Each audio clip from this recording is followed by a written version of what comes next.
What distance should long jumpers run? And how much time are we spending in the weights room? I'm going to answer those questions. Recently, I carried out a poll on my Instagram broadcast channel, and I wanted to find out how far many of you guys were running in your long jump and triple jump training. And it was very interesting to find out that quite a few of you were doing similar to us and running only up to 60 meters in general, but quite a few of you were also running 200-meter reps quite regularly. So from my perspective, running 200 meters and above is not specific to long jump. It's not going to transfer in the way that you'd ideally want. Yes, it can give you base fitness, but that base fitness is not going to make you jump specifically further. Whereas faster efforts of 30, 40 and 60 meters, and in particular practicing your run up over and over again, will. Now, you do need to stagger your speed development across the training year. You don't want to go 100% every single session. However, conversely, it's much worse if you go 60% a lot of the time in terms of tempo running and speed work of that ilk. Basically, you're going to detrain your ability to react fast. Your sprint mechanics are going to be affected negatively as well. So we keep the speed work in all the year and undulate it across the training year. Build speed and onto more speed in a systematically phased training program. Okay, so what are we doing in terms of our weights training and how much time are we spending in the weights room? Well, the senior athletes and developing athletes are training 2 times in the weights room, sessions lasting around about 60 to 70, 80 minutes. On screen now, I'll put some of the key exercises that the jumpers are doing. Now, what I'm trying to do is increase the speed of the lifts as the training blocks progress. So, for example, we will do cleans from the floor in blocks 1 and 2, for example, and then move on to hang cleans. We'll do 90-degree angle box squats in the first 2 phases, and then in block 3, we go from a 3/4 position. And as the season progresses, I'll increase, or rather decrease, the angle and increase the speed of reaction of many of the lifts. So in terms of the clean progression, we'll eventually go to drop cleans where the bar just comes up and you let it drop down. So it's a very quick reaction. And the idea is to improve rate of force production and acceleration capacity across the training year. So rather similar to the speed development progression that I outlined earlier, where we're continuously building speed on speed on speed.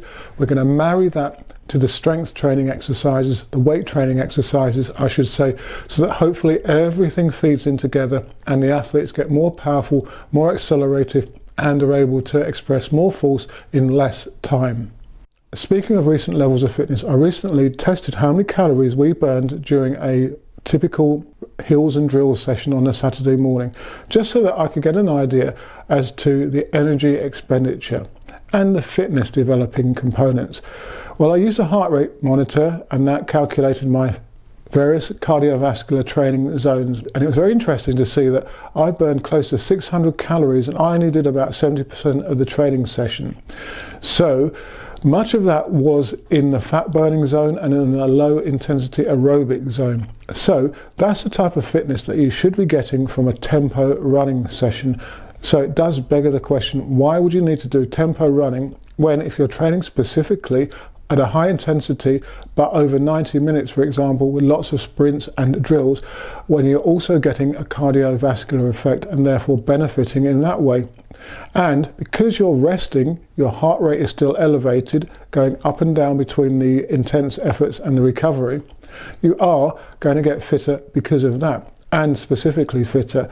The energy pathways that you're going to be developing are going to be much more relevant to sprinting and jumping, rather than say 10 200s in 31, 32 seconds. So do consider that doing more intense training not only gives you more specificity and transfer into your jumping, but also builds specific fitness. If you'd like to help me, help you, then become a channel supporter.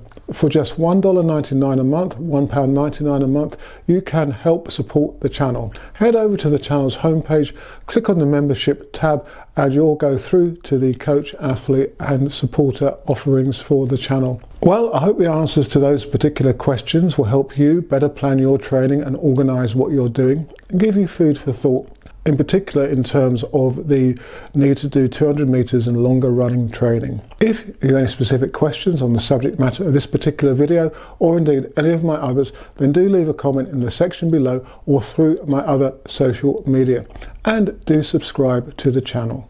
And if you're looking for a really fast training shoe that thinks it's a spike, then check out the Antepes Muscle Runners. They've got a carbon fibre plate which propels you forward, springs you out of the contact and adds to the velocity. They've also got TPU foam specifically placed in order to assist with toe off and encouraging a forefoot sprinting motion. A couple of my group members have been trialling them and they are full of praise. Indeed, Abraham and Daniel are number 2 in the country in their respective age groups, and they have attributed some of their success to the Antepes Muscle Runners. Check out the link in the video description or my video that I made which goes into detail on the Antepes. You can also get a 10% discount from the link in the video description. If you like the Jumps Squad merchandise that I often wear in these videos, then do check out the spring store. You'll see the products available underneath this video, for example, and I've launched a new backpack rucksack with the Jump Squad logo on it, so do check that out.